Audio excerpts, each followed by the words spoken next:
Welcome to another edition of Millennials Are Killing Capitalism Live. Please take a minute, like the video, subscribe to the channel, share the video with folks, get some folks in here. I know we're at 5 o'clock, which is a little bit of a, well, if you're on the East Coast with me at 5 o'clock, who knows where you are in the world.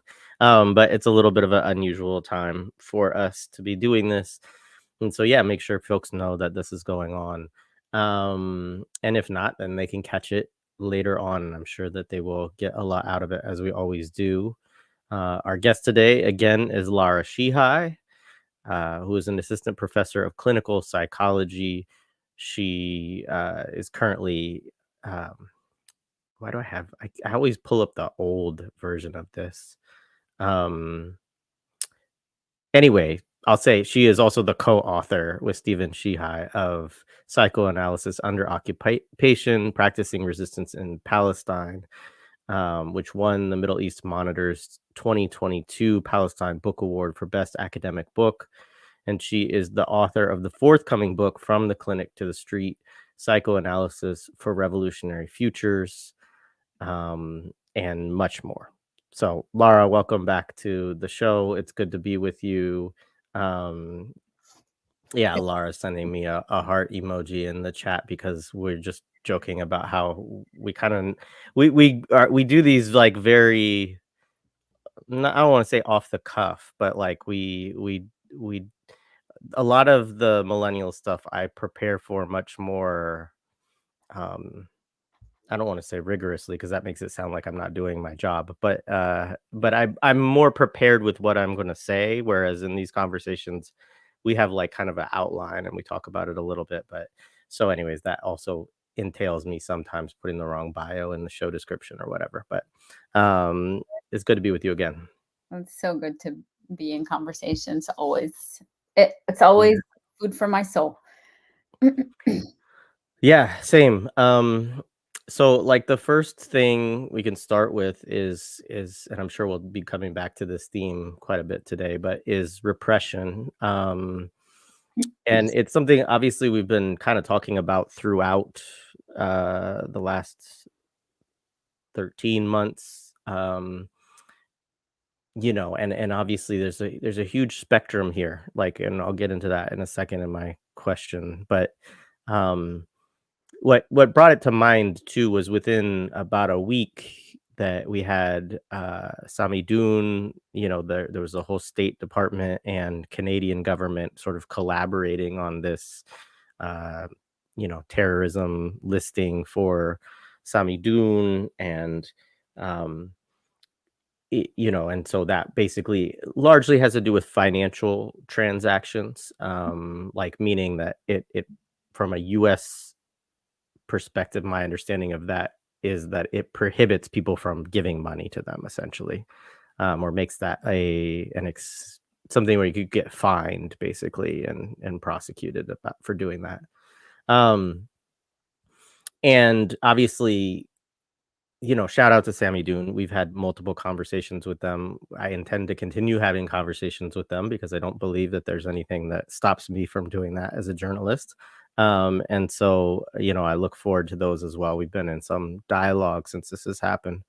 Um, and then Asa Winstanley from Electronic Intifada, this happened like, I think either 2 or 3 days after we had him on, maybe even the day after. It was like very soon after we had him on to talk about his piece on, what actually happened on October 7th, which I still think that's, everybody who hasn't should read that article and watch that live stream Yes. too. It was a great, great discussion. Um, and that one comes through the kind of UK has these very weird laws, and we'll probably talk about this a little bit because I know you've had to sort of like Yeah. navigate that a little bit with the UK, because you basically can't say anything that they interpret, and I think that's the key part of it, as being support, like encouraging people to do terrorist acts is essentially the way that they frame it, right? But that's very like a very vague thing that's very much open to interpretation, because how do you determine what is, unless somebody says I'm encouraging people to do X, like how do you decide what that means? Um, and so those things happen in quick succession, and I think for me, like, just on a personal level, whenever stuff like that starts to happen, and it's nothing has happened to me at all, right? And I think that's important to say. um, but it has this kind of secondary effect, which Mhm. is you start to think, well, geez, like I'm in proximity to these folks. I'm having discussions with these folks. Like it produces this kind of psychological effect of, oh, am I next? Or is this, and that's part of what I want to talk about, is that that's the intention, right? Is that one of the thing, not the only one, but one of the intentions of this kind of action is to, you know, isolate us from each other, or to stop, to think that you can't work with people anymore, or that it's dangerous for you. You could be risking, your own livelihood, freedom, etc., by continuing to work with different groups of people. And so that has an initial effect, and then it usually, through discussions with people, for me, I've always gotten kind of beyond that pretty quickly. But I still want to, like, sit a little bit with with that as an intention, Yep. right? And also, this is where it gets into, we called this repression as psychological warfare, and it's one of the things that I think about with the aim of these. Orasami Burton often quotes this FBI memo about, and I'm gonna just paraphrase it because I can't remember the exact quote off the top of my head, but it is something along the lines of, if black children want to they need to learn that if they're going to be revolutionaries, that they're going to be dead revolutionaries, and then, and they need to look up to athletes and baseball players and entertainers, is basically what the memo says. And this was back in, like, I don't know, 69, something like that. Mm. um and so this very, that piece is always very important, because it's the people doing the repression recognizing that this is about changing the hopes, dreams, and aspirations of, like, future generations too, of, like, who they want to be. Mhm. um so there's those pieces. I want to add a couple of other things just to say, because I think it's important to name some of these other things. So obviously, you know, there's Palestine Action UK, which has continued to do heroic and amazing work, and continues to do this despite very real and significant repression that they know is coming when they take these actions. Sometimes they do it so that they try to get away and all that kind of stuff, but, like, nonetheless, like, they're taking significant risks. And so, one, shout out to them for continuing to do that, because it's so important, the work that they're doing.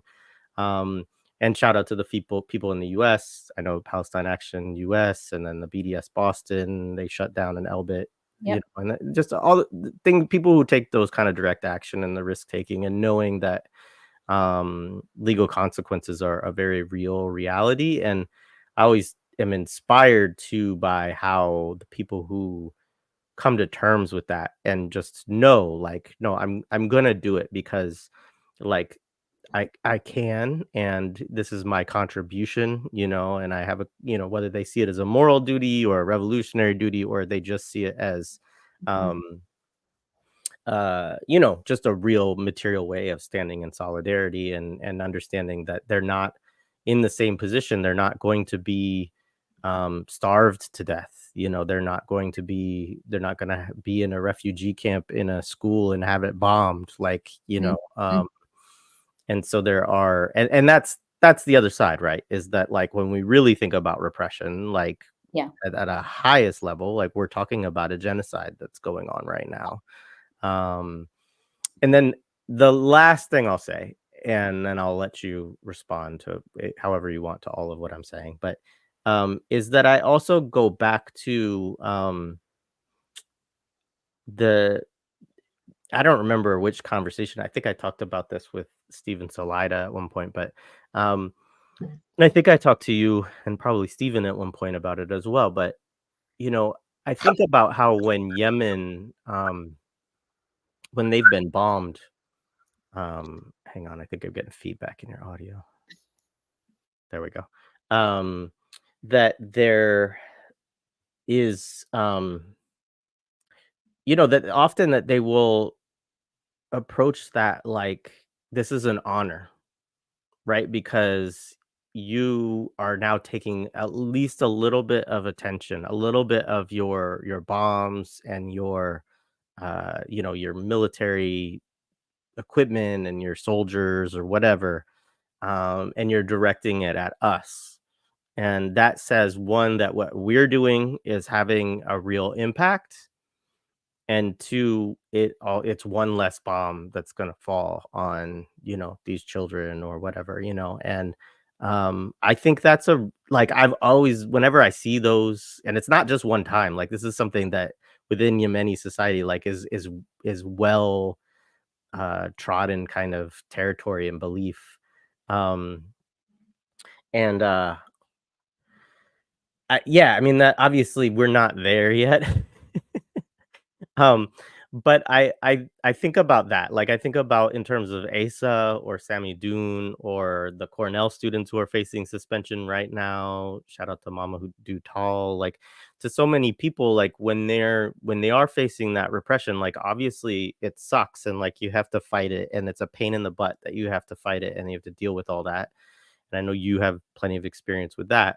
Um, but it's also in some ways shows those 2 things, that, like, what you are doing is actually meaningful enough that they don't like it, they're afraid of it, they want it to stop, and, that, that it again, it's some of their attention that has to be directed at you as opposed to other things, so Yes. that's my opening thoughts.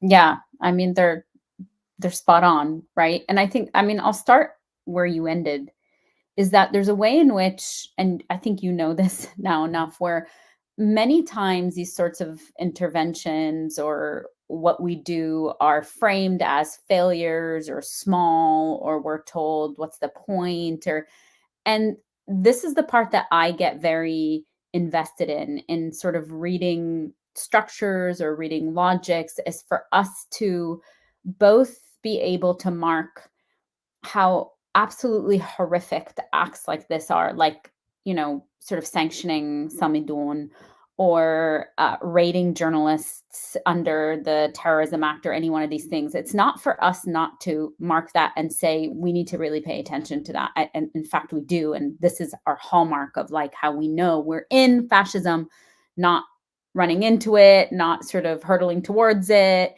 We're right in the midst of it. And that's really important for us to mark. And also, again, as a way to sort of ground ourselves, because the sheer force of violence that we're living in on a day-to-day basis, the incessant propaganda, the ways in which we are meant to feel small, can also diminish actually the impact of every single little piece that we are doing, and how together it's a tapestry, a sort of direct action that is significantly shifting the world, right? And I don't mean that lightly. I think we can see that, and I think when we're in the midst of it, sometimes it's really hard to hold on to that. And I love that all of us are sort of constantly struggling. I talk to so many people, and you and I talk all the time about constantly being in this reflective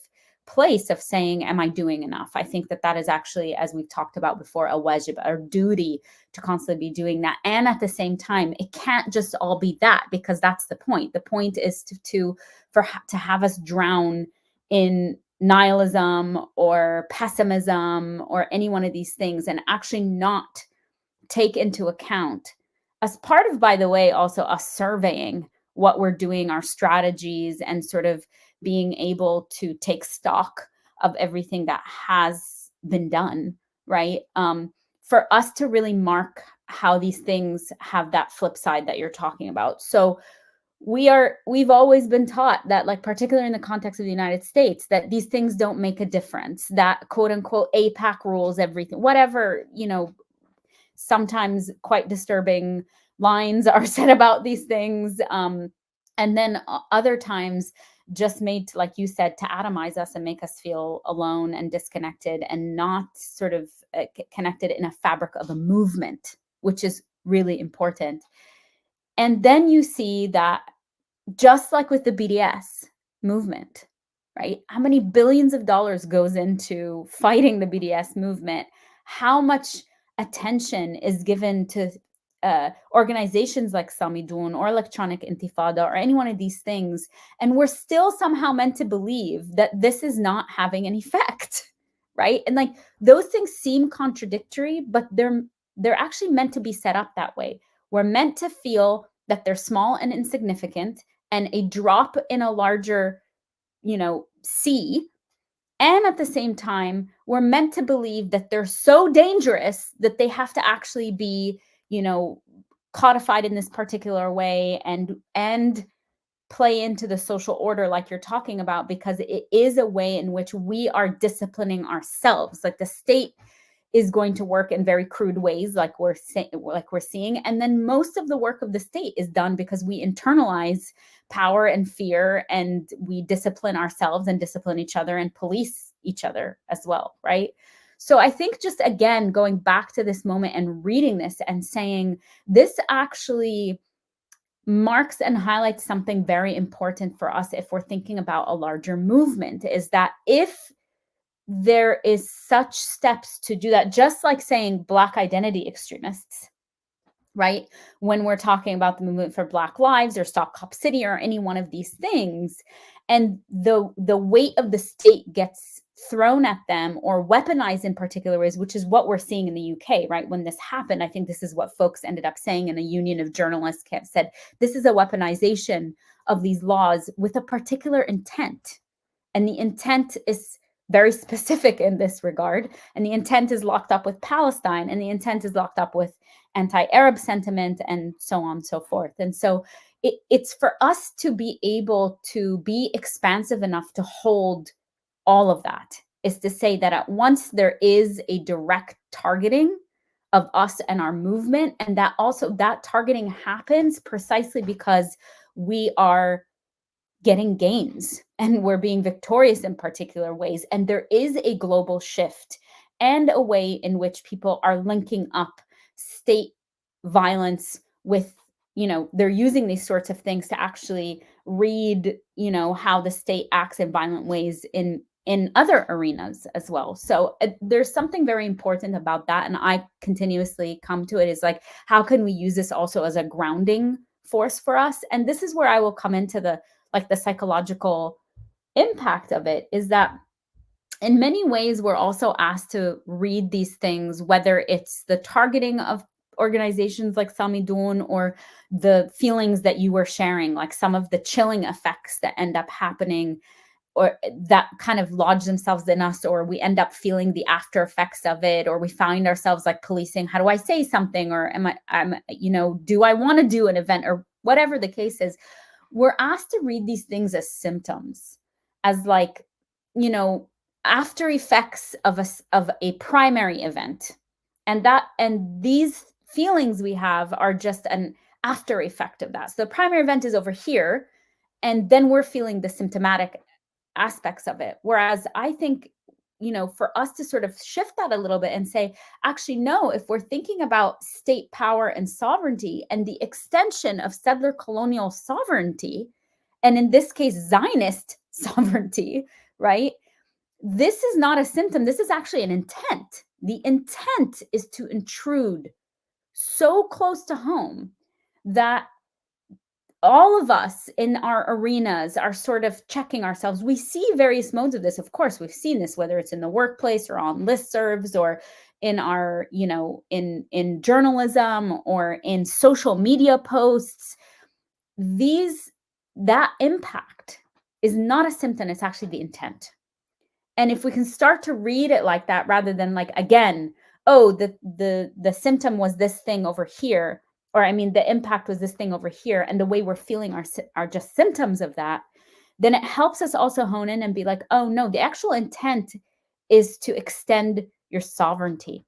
And if we, and the intent of whether every settler colonial state, by the way, this is not like a Zionist conspiracy. This is what racism does. This is what white supremacy does. This is what settler colonialism does. This is what racial capitalism does, is extend its sovereignty into spaces that then become normalized, right? Because there were before separation between certain spaces, and now it's like an upping the ante to normalize certain spaces where the state now can be a regular, guest inside our spaces, and we have to think about these things. I think there's something really important for us to think about that, particularly when we're talking about, and of course then we can think about what mobilizes that. How does it get mobilized? How does it find traction so easily? That's where we can sort of bring in Islamophobia and sort of anti-Arab, hate and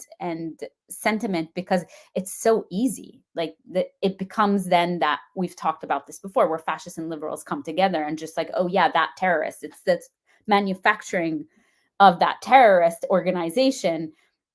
That's the worst thing you could be labeled as by the state. I mean, it's terrifying for everybody, and that is done by mobilizing these tropes that have been worked on for decades at this point.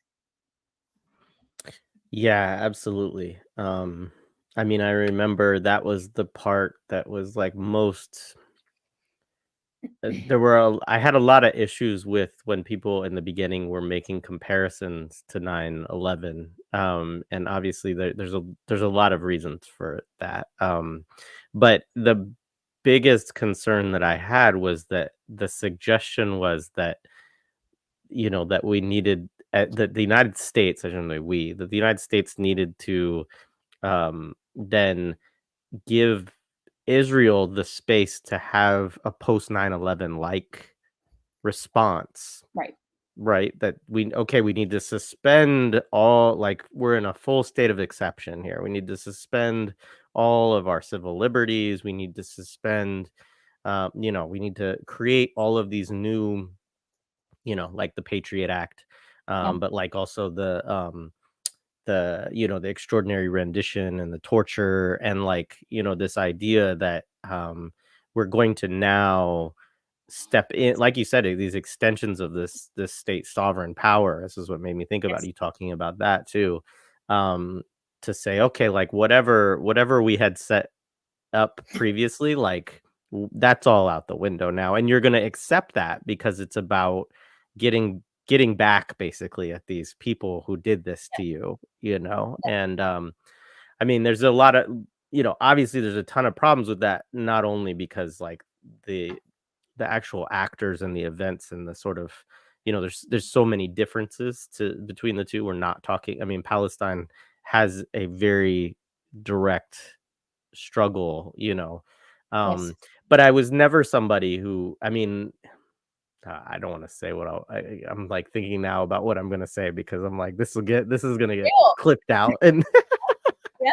um but the whole like super patriotic jingoistic response to 9/11, I was never on board with it. Like, even in the beginning I Yeah. was really bothered by it, um because I knew that in many ways it was a kind of chickens coming home to roost sort of moment of its own. um but nonetheless, like, very different in terms of the histories and, and everything else. And um but that concern, I mean, because people accepted everything after, 9/11 was just like, okay, blank slate, like whatever you're gonna do, like, and people knew anyway. I don't want to, I'm gonna go off on a whole 9/11 thing. I don't want to do that. But it's but it Go ahead. the important part of that, I think you and I were talking about this, I think in like November 2023, saying the same thing. If there was anything honest about that response, it was the level of anti-Arab and anti-Muslim sentiment that was being reactivated, that of course has been worked on since 9/11, and also the re-engineering of certain civil society and things that are accepted, and policies that are heinous and fascistic that otherwise would not have passed. But that doesn't mean that the state or right-wing actors hadn't been trying to do that. We're seeing a version of that, of course, in higher education. The things that the right wing and certain third party groups and external groups and political, organizations that have been trying to re-engineer what the university looks like. And certainly they've been successful on some level. Those of us in the academy can see the neoliberalization of the university, the transformation of the university into a business, all these sorts of things that we've talked about before. But there were certain things that they hadn't yet quite fully been able to do because there was some sort of pushback, at least. And I'm not saying because the university is good, is because there was an investment in the veneer of being a place of free thinking, of higher education having some sort of value in this particular way, critical thinking, all these sorts of things. And now you see the normalized, this is the part that I think you were associating to, which is spot on, is that the re-engineering of things. And by the way, they were able to do that so quickly because they've been gearing up. I mean, it was right there. It was like on their doorstep. And here comes an excuse, just like 9/11, right? Here comes an excuse. Palestine becomes the way in which you can then re-engineer the university and, take out all the sort of actors that have been pushing up, whether that's because of labor issues or gender issues, that Palestine becomes the entry point in which everything else can then, because they're expecting people, because of the specter of Palestine, to jump on board. Just like because of the specter of terrorism after 9/11, it's like, no, okay, yeah, you want to, strip search me at the airport? Sure, do that. Just protect me from those terrorists over there, right? You want to keep, the security level orange so that I'm constantly thinking something's behind, the terminal. Then yeah, keep that, and I will then reconfigure literally psychically how I think about traveling, and the entire world changes how it does travel because of that, right? And it's something that obviously we know empire has been invested in doing all along. The other thing that I'll say that I hadn't thought about until this moment that you said is that back then they were saying, yeah, this is like, I think you said, let Israel have its like post 9/11 moment to be able to act in a way. And it's just like, Yeah. yeah, like whatever the United States had not yet been able to do, they're using their proxy settler colony to do that now, right? To reconfigure. This Mhm. is what we're seeing in Lebanon, the new Middle East, all these sorts of things, is the things that you were not able to do successfully are now being given birth again and giving new life. And this Mm. is like, in many ways, I think we can go back to that moment and be like, I know that people always say, like, believe people when they tell you, like, believe empire when it tells you what its plan is. And we know this from all, whether it's Blinken or whoever was working, we know that that is what is on the table. And that's why to read these moments again, both in terms of what is working, like you have a moment, you, meaning the United States and empire and its proxies, have a moment now, right, that they can exploit. But I think that that's also becoming more urgent because of the wins we have had and the gains we have had as a movement. And I don't think we should be thinking about one side without also including the other, because that's precisely the way that these things start to leak internally, and then the sovereignty is extended because we're not remembering that there's actually a condition that created this.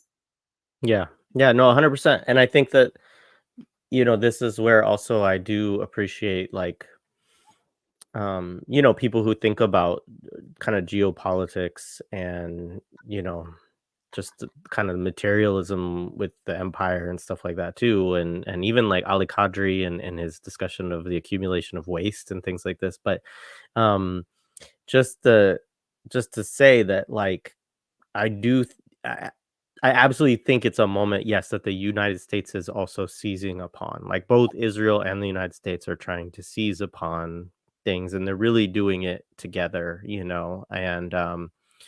and yeah, and that was the case also with 9/11. I mean, it was so much the case that 9/11 that it led a lot of people to, presume that there was, kind of a conspiratorial kind of underpinning to 9/11.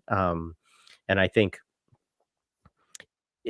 where people fall on different sides of this argument, and I fall on different sides than some of my friends on it. But, um, my view has always been that, um, Actually, even getting too bogged down in thinking about that is itself, it's a problem because, like, it doesn't I mean, Chomsky actually was the one I think who said it didn't matter, and I actually sort of agree with him, which is because the point was that they had their plans and they were ready to seize upon the opportunity, and they used the opportunity to push through Mhm. their plans, and it's a similar kind of thing, both with regard to Israel and the United States, where it's like they know what they want to do, and then they see a moment where they can seize upon it. Yeah. And yeah, I mean, anyway, it, yeah, I do want to pivot to some other stuff too, because I know there's a lot that we want to get to.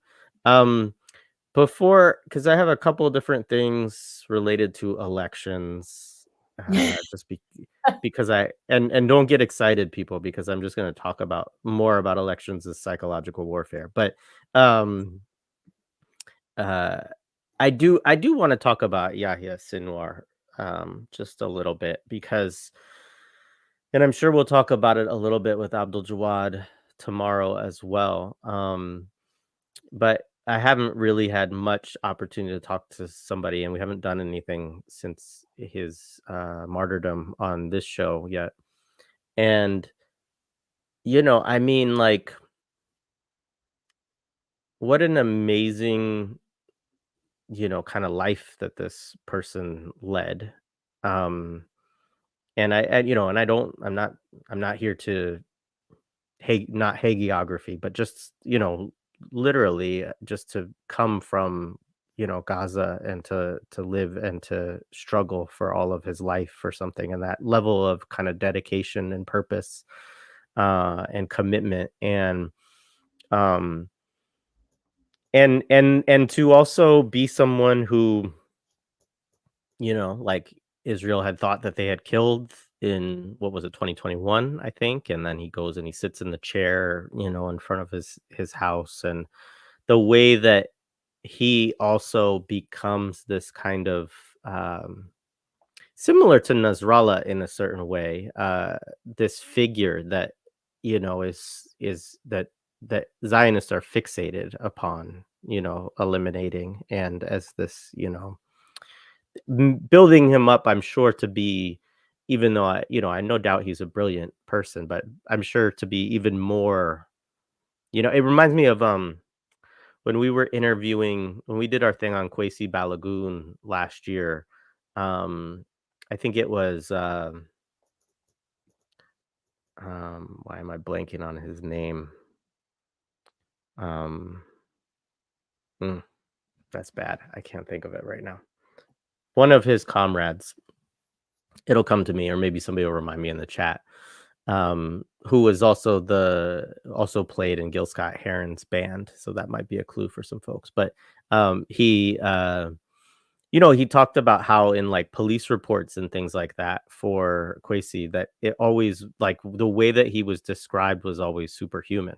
Yep.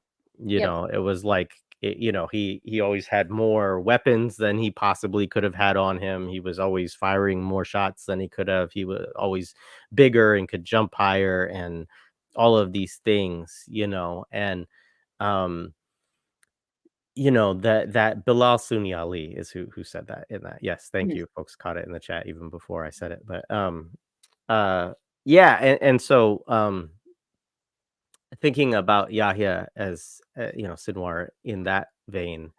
But then also just the way that he dies. I mean, I think that, like, every story that every Zionist's reply guy has said since October 7th was that, Sinwar was Yep. hiding out, surrounded by, Israeli captives and using them as human shields in a bunker somewhere, or, that he had already left Gaza and was in exile somewhere. And the man dies, like, fighting to the very end, and, with one arm throwing a stick at a drone that's trying to take him out because they're too afraid to go in and Yep. fight him, as soldiers. And yeah, I mean, again, like, I did put in the note, and we kind of talked about it earlier, these questions of, like, it does become also this, he becomes a symbol that's even larger in his martyrdom than he Yes. was in life, and he was a very large figure in his life. Um, b and it does, it becomes a moment for me where then I reflect on, like, he gave everything, you know what I Mm, mean? Like, um, I don't know, I mean, there's something amazing about people who are willing to just dedicate their whole yeah. lives to that cause of liberation. Mhm. Um, you know, whether yeah. So yeah, I don't know. That's all I just wanted to say that because I think it's been on my mind and yeah.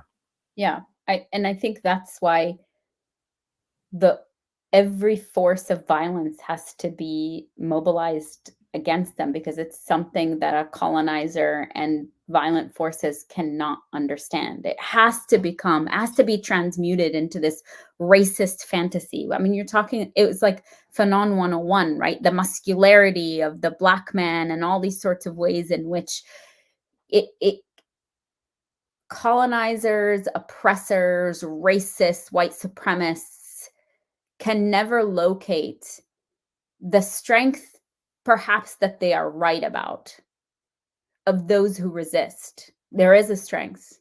There is something that is deeply rooted, but they can never, they're so ideologically misattuned, they can never actually recognize where that comes from.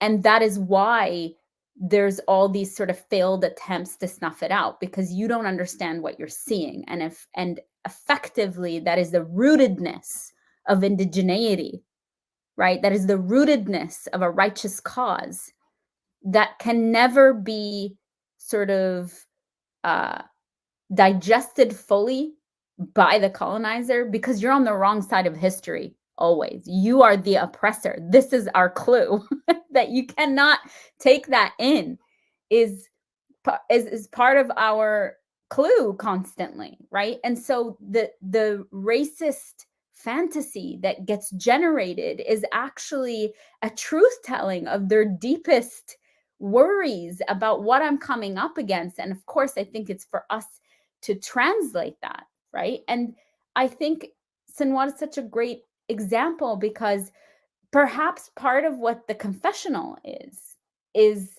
right. First of all, they're asking us to disidentify this person from their locale, from the condition that created the possibilities that they would become a freedom fighter. They're asking us to disidentify from the human cause behind it, the sort of and then identify or replace that with the version that they need to continue to tell, and one that is then regularized or sort of normalized and ties into, of course, all these tropes we were just talking about before, right? But I'm using those terms specifically because there's an ask. Anytime that happens, there's an ask for us to disidentify, which makes out more clear what we must do is to always return again. We've talked about this before, the Fanonian precondition of this is somebody rooted in their particular locale. It happens to be Palestine, it happens to be an occupied, place that is ruled by a settler colonial entity whose intent is asphyxiation and elimination, and we're seeing right now extermination, right? If we can say it like that in response to even the whisper of Yahya Sinwar, making people lose their minds, that sort of reconfigures the story and the narrative that then we come to tell, right? And that's where I want to go into the confessional that's happening, is that a reminder to folks that Yahya Sinwar also was a political prisoner for decades in the settler states, ruthless, right, prisons. And this is somebody who learned what the colonizer is like, knew Hebrew, right? Learned, just like we can sort of talk about Walid Daqa's version of talking. I mean, there's something about the political prisoner in the context of Palestine that's actually really important for us and something to return to, right? And say, what does it mean, like you're saying? And just like Walid Daqa, he writes about all these ways in which they make solid material sort of melt as they are imagining a world beyond the prison walls. And for me, the sort of literature of political prisoners, the writings, whether it's Yahya Sinwar or anybody else from their time in prison, right, tells us about the ways in which their commitment to remain grounded in reality, understand who the oppressor is, understand the demands that are being made of them, understand the compromises they are constantly being asked to be seduced into, understand what it means to bend their will to the will of the oppressor, the person whose boot is on their neck, literally, right? That's, I think, that's what ends up fast forward, and we see this person that you said has sort of, the cataclysmic failure of the pathetic Zionist state that has manufactured this racist idea and has shown all of us that all they have is racist fantasies and the backing of an empire that allows them to kill in the way that they do, right? I mean, we just saw the report that 70% of the weapons that they are using to annihilate Palestinians in Gaza are sent by the United States. They would be nothing without the United States. And there's Yahya Sinwar fighting them, and still they're nothing, even in front of their racist fantasy. This should be, in all account of the word, if this is the video game that they're playing, this is their target, right?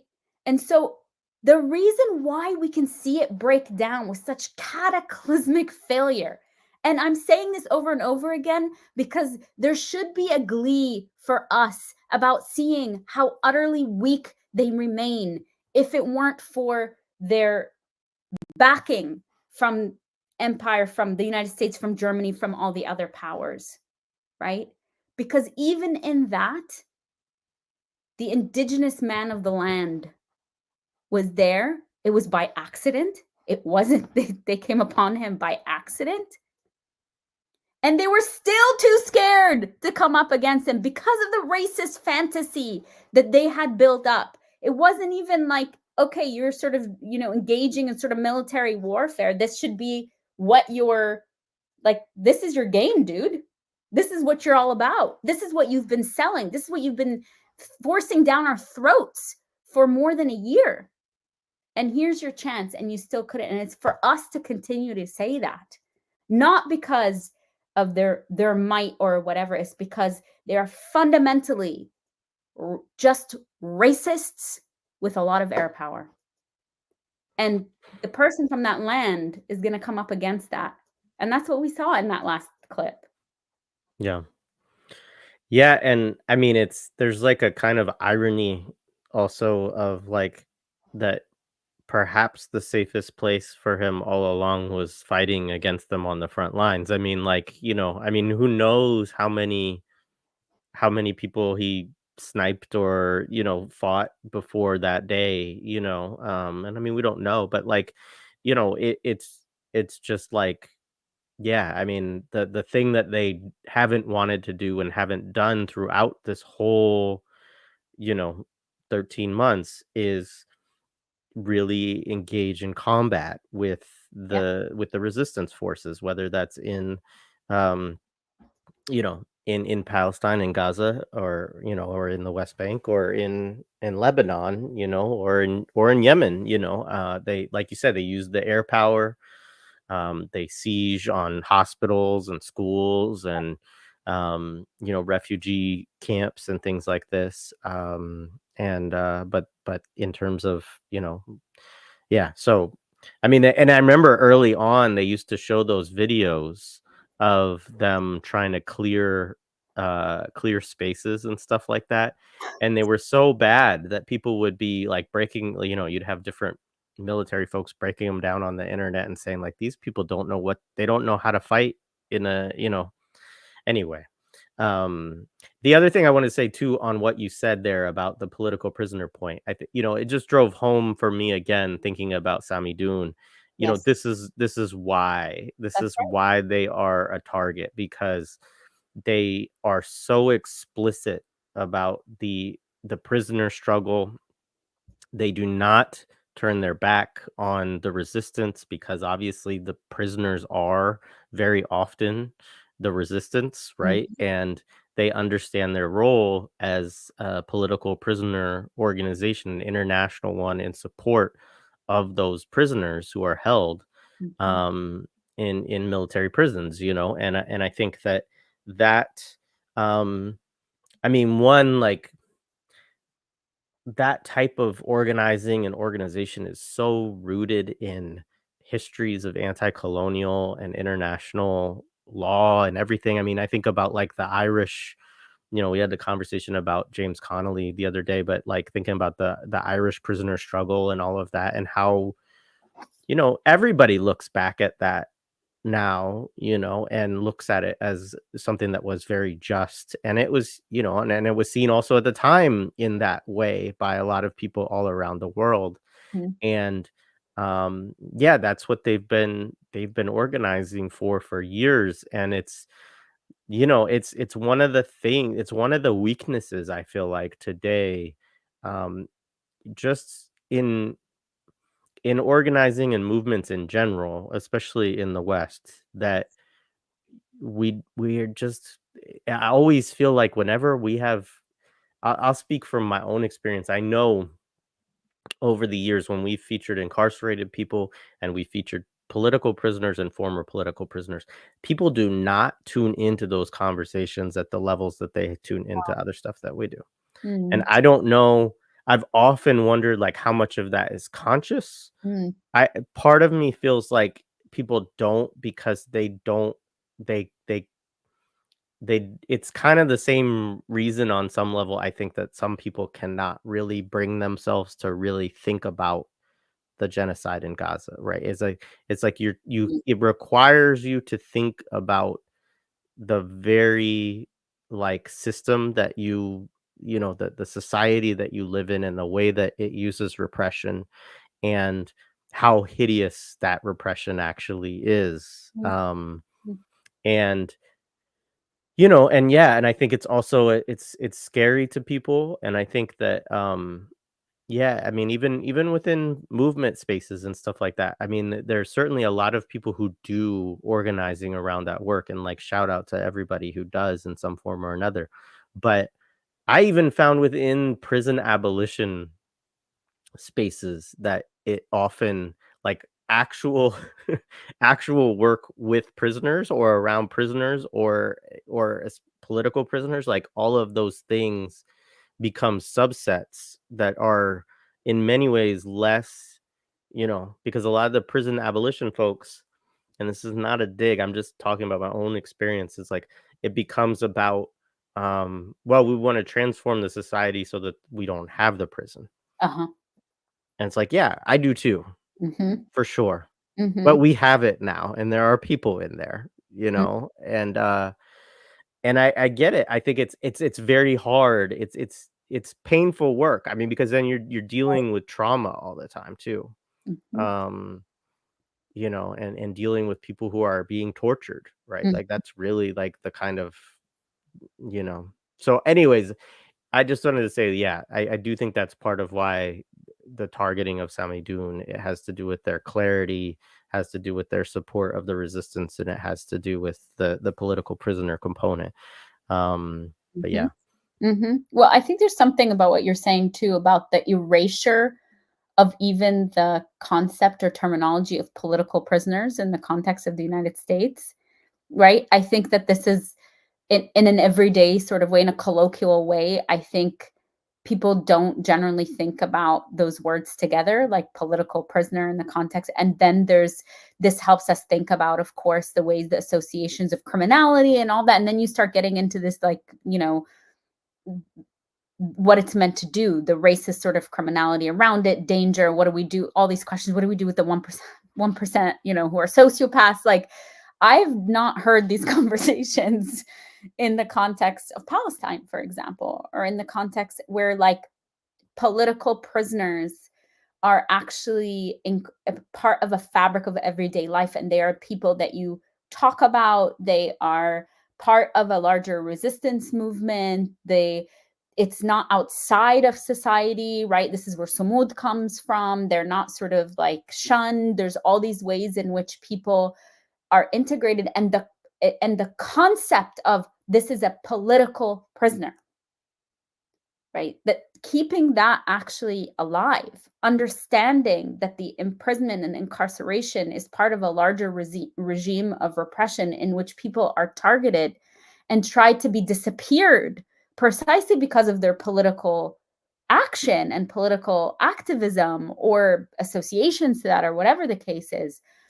I think, again, for us to start, especially in this era, like this is, I think, maybe the dangers that you're talking about, is for us to start thinking in these terms, because there's a growing class of political exiles from the United States, and there's a growing class of us thinking about people being political prisoners, right? And politically targeted. When it's in the language of criminality and state, crime, like terrorism and under all these things, that shit gets lost very quickly. And that's on purpose, And I think this is the way of, like, I was always surprised, for example, when I moved to the United States, about how few people knew about Mumia, for example. Like, I was coming from Lebanon and I knew about Mumia, right? But like in the context of the United States, like if you went to a rally, or if I wore a Mumia shirt or something like that, and people were just like staring at you like, who is this person? And I, in fact, get people ask me that question, right?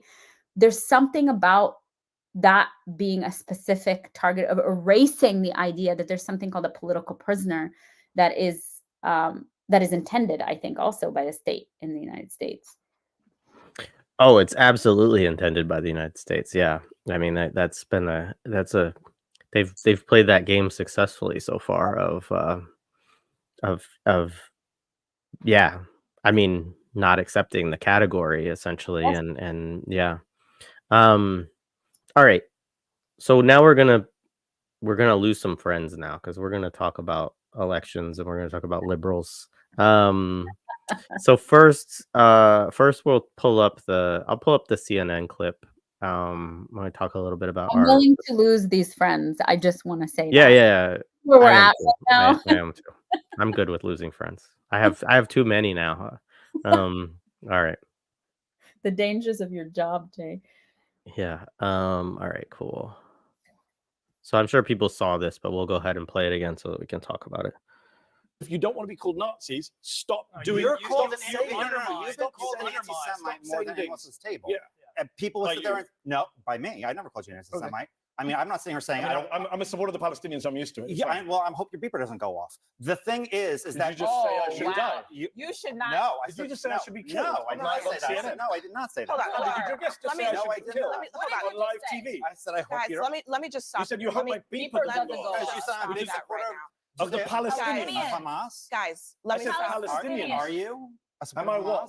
No, of course I'm not. I apologize. Are you a racist, violent person inciting violence against Ryan? That is completely. No, I apologize. Good job, CNN. Let's have first block say the Muslim guy should be blown up. I apologize on TV. Don't say then I apologize. You literally. I thought you said Hamas. You didn't think I said Hamas. I said I supported Palestinian rights. Why? Because when you hear what's funny is Rudy Giuliani said this yesterday, so you're a great guest to be here to defend Rudy Giuliani. I wasn't going to entertain nonsense today, and so at this point, this is what we're in now. This is America in 2024. Here's what I will say. Forget the racism. That's right. I should die.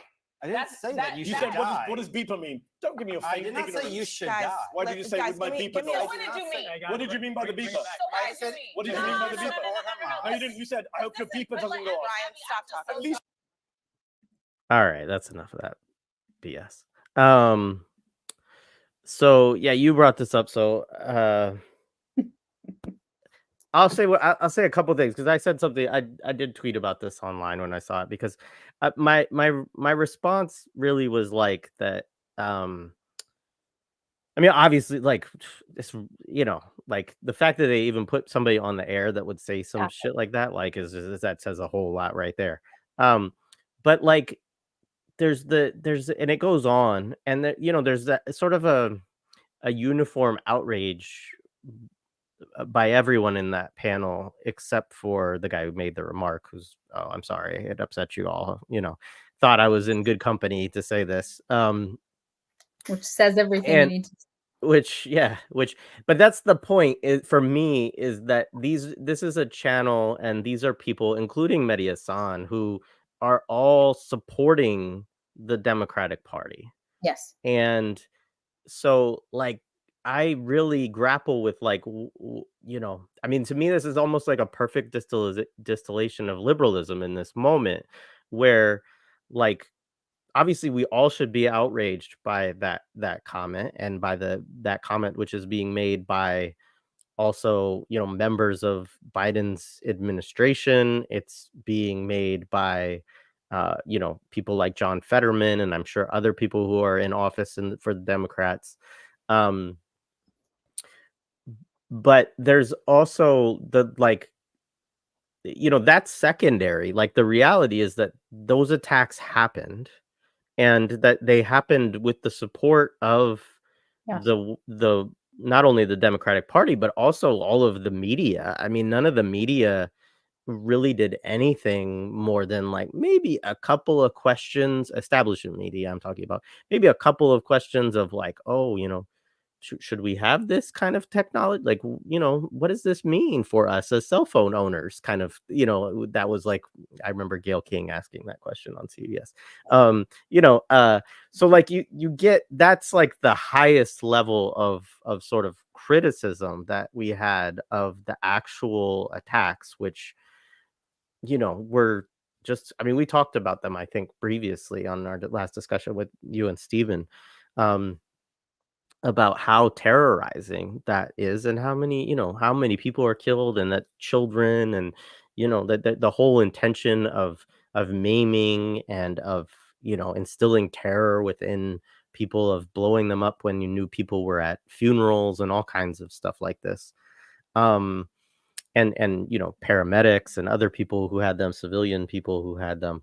um and even beyond that, I mean, like, it's not an acceptable form, like, you know, even if they were all soldiers blowing up their, you know, their pagers or whatever, is like, that's insane, you Right. know. Right. Right.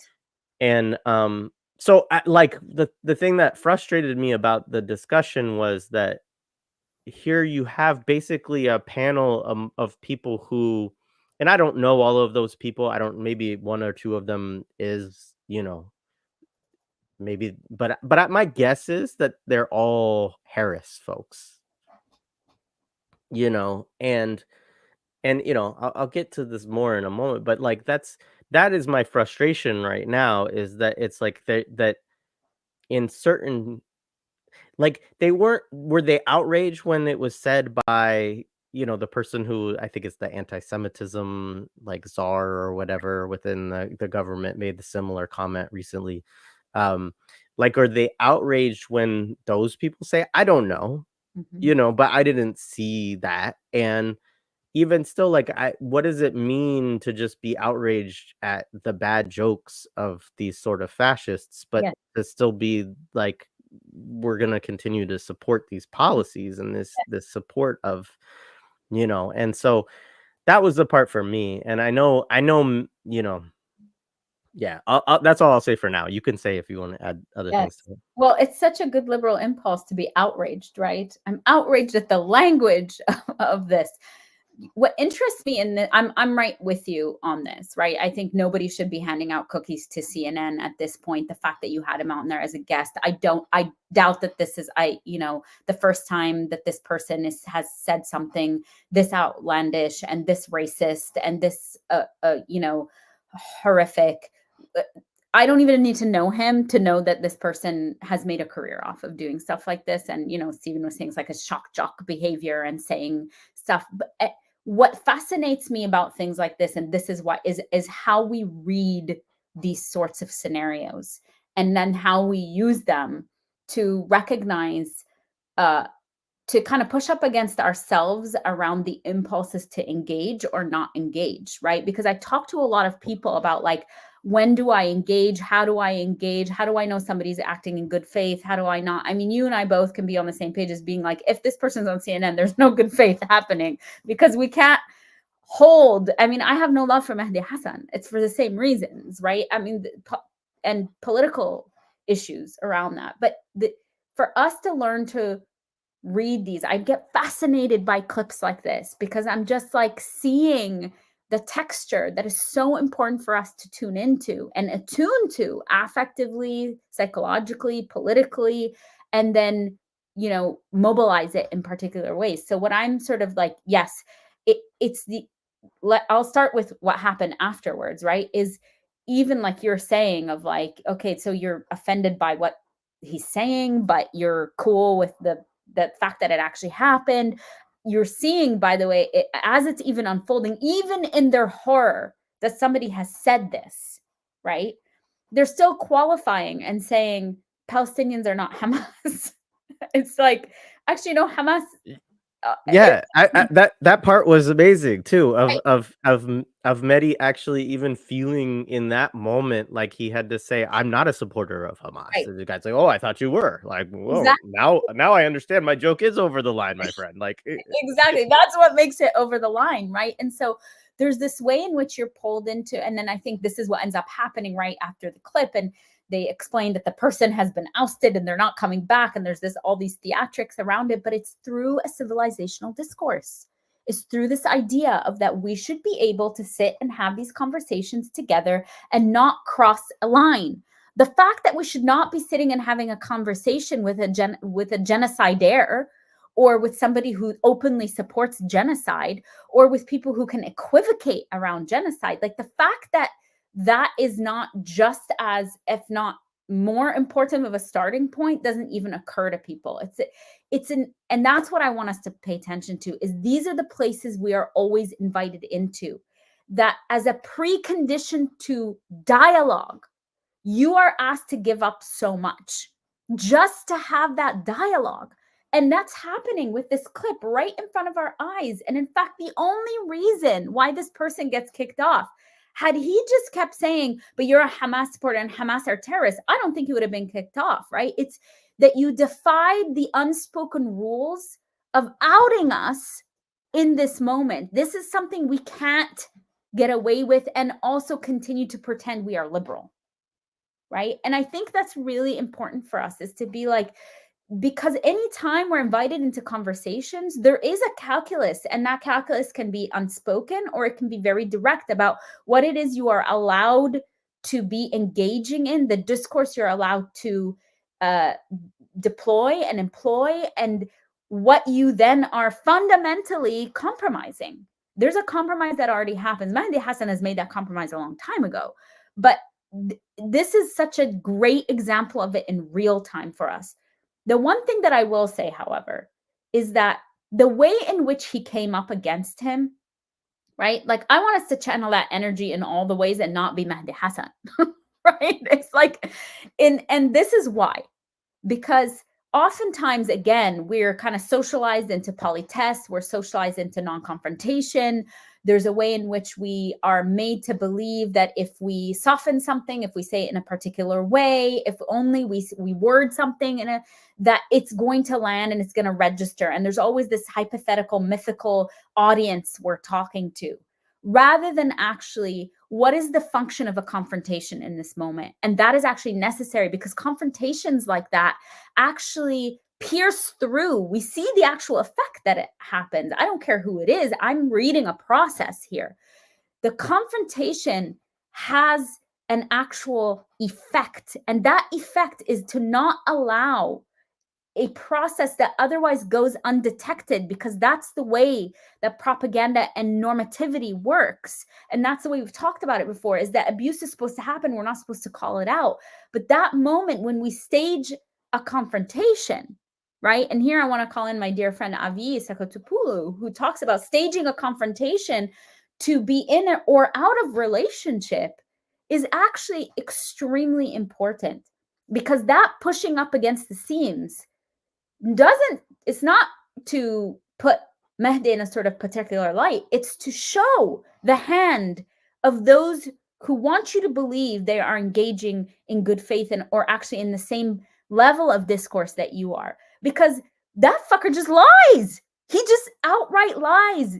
If the person who wants you to believe that they are engaging in good faith can just in the same breath in which we all heard what was said, has no problem with a complete straight face lying about what was said and what was not said. And the lie is not just to get himself out of hot water. It's because that lie has worked and it will continue to work.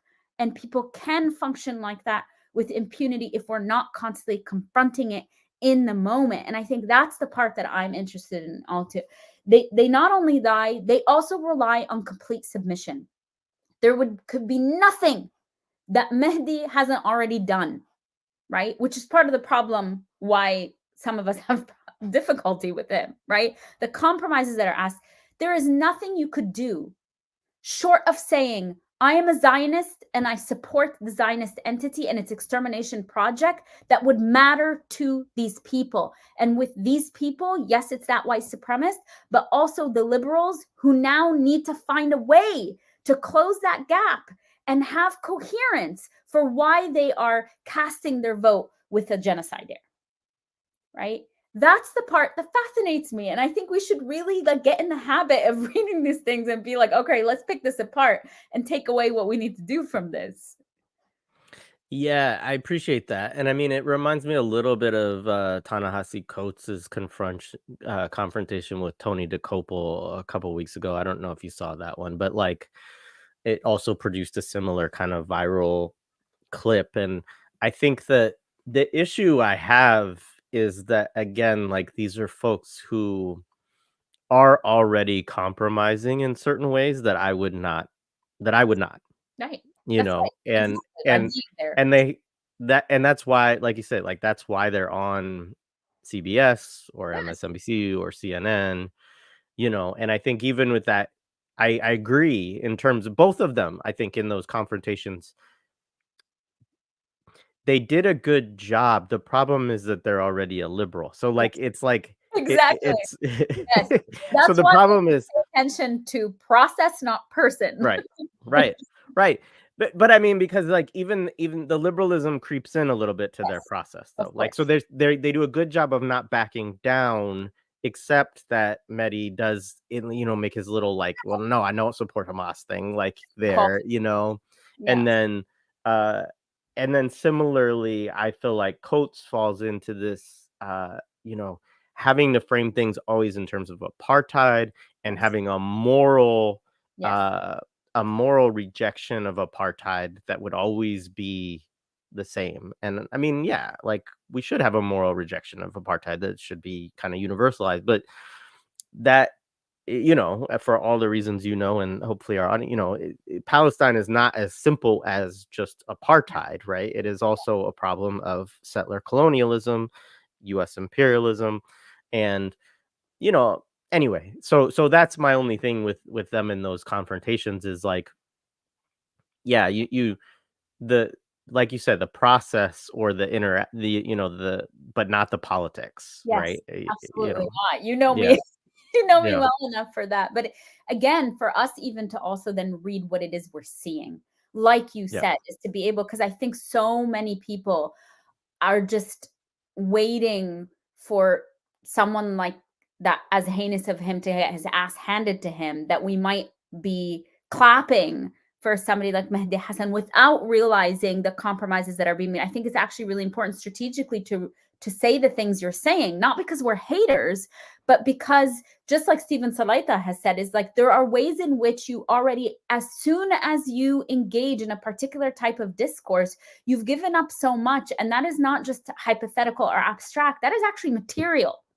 And that is the history of compromises that Palestinians have always been forced to do. yeah. It always rings in my head this conversation I had with Fatih Namir, and shout out to him and Rowan. And he what was it that he said? It was like, I can't remember about, it was like some discussion of a two state or of like a percentage of land, and he's just like, who are you to give away 60% of the land? Like, Yeah. like it was like, And in their case, and- my land. Like, what are you? right, how- right, exactly. And it was like, I was like, that is such a like, like I love, that's one of the things I love about Fatih, and it's like but and that's like, I don't want to put any kind of essential quality upon a whole people, but like to me, like that is a very Palestinian response, right? It's just like, why do you get to, and I think it's also, again, you talk about indigeneity earlier on.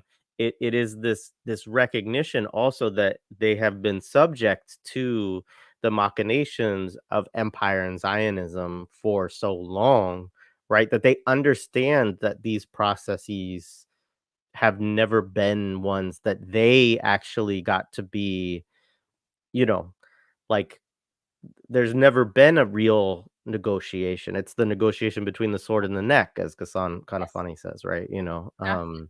And it's rejecting the entire premise on the basis of the fact that there can't be a premise that has any sort of worth if that premise has been named by a process such as settler colonialism. But the practice of constantly rejecting the premise, because the invitation is always to be like, oh, here's our starting point, and the return to the precondition, the return to the actual premise itself as being constitutively violent and flawed, because it's a structure that's intended to creep in on the sovereignty of indigenous people. That is the repetition, and it sounds like a repetition, or sounds like a sort of like pedantic position, but it actually is not, when we're sort of saying, no, this entire premise doesn't stand, because if the starting point is one of settler colonialism that involves land theft, dispossession, extermination, and second class citizenship at best, or the making of a new citizen, then that entire premise should be thrown out. And my starting point can't ever be that. Right? Again, so it's a reminder also to folks, to the things we think sound pedantic, the things we think sound simplistic, the things we think make us sound like, I mean, I love Sarah Ahmed's idea of the feminist killjoys. Like, those are the things we need to lean into, because we need to understand all of these concepts as contested, just like we need to understand Zionism as a contested space, right? When we sort of give that up, there's actually material consequences to that. And that's the piece that we need to kind of continuously come back to and push up against the ways in which the socialization into a particular social order or normativity is always one that will shore up settler colonialism as the arbiter of these positions and contours of our arguments and our discourse and our language and the things that are reasonable and not reasonable, right? That's why we have to be antagonistic to it constantly. 100%. And so now we get into, so let me just say, so one thing I do want to talk about a little bit, and this may be a little bit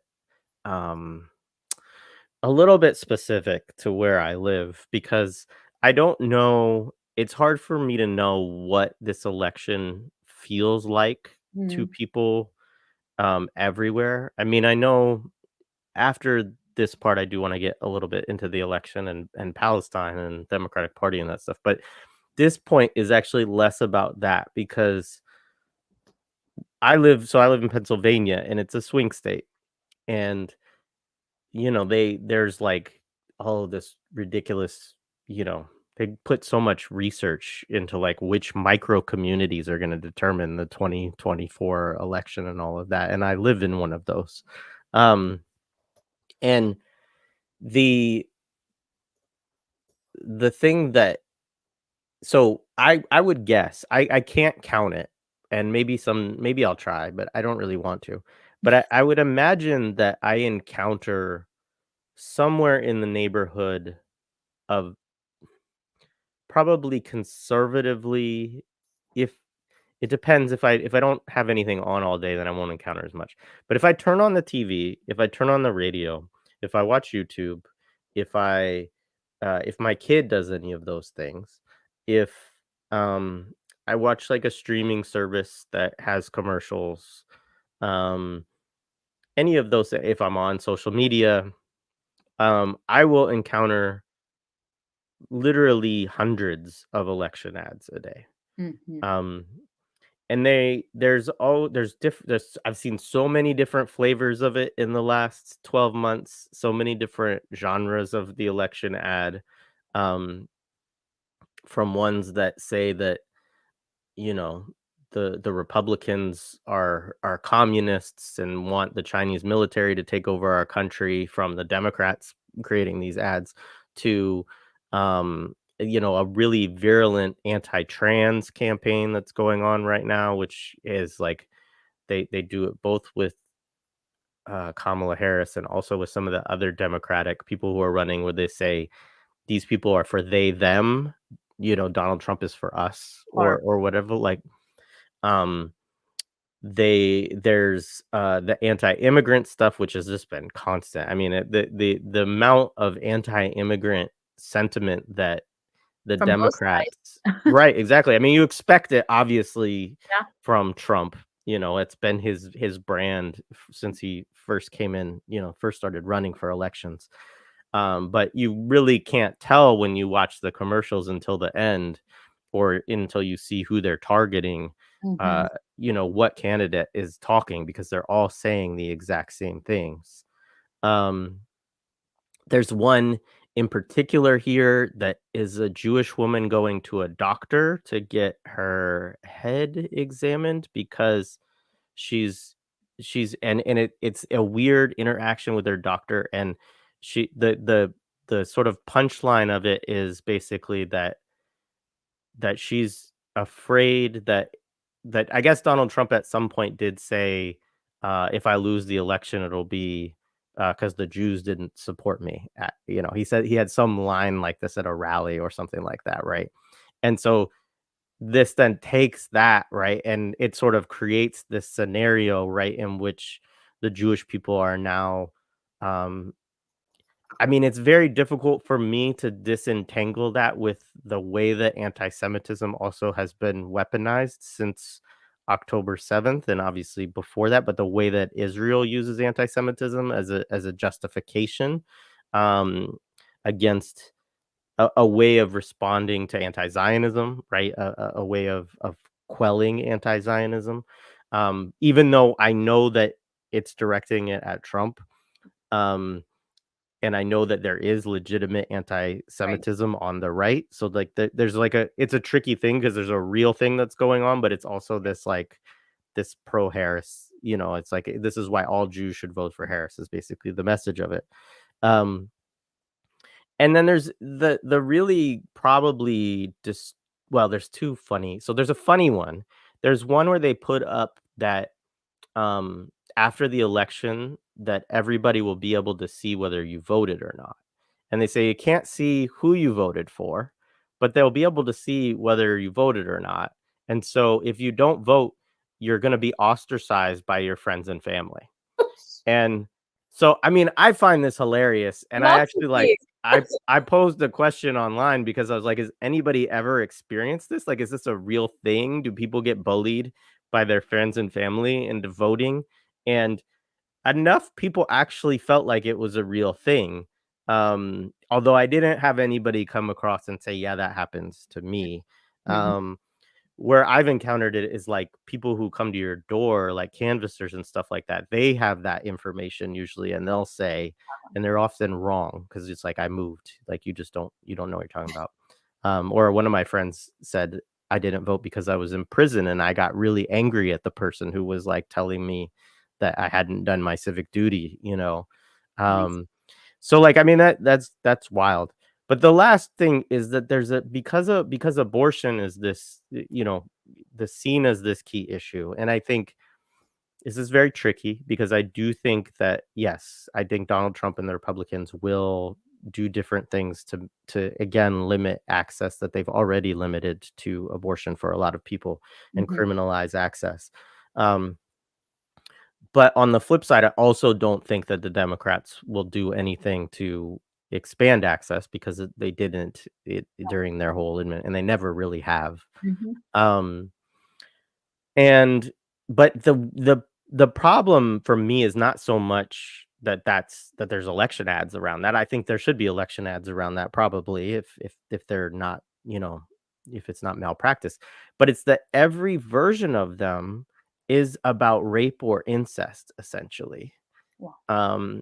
And they're on at 8 o'clock in the morning when my kids watch, eating his cereal. Like it's like a constant thing.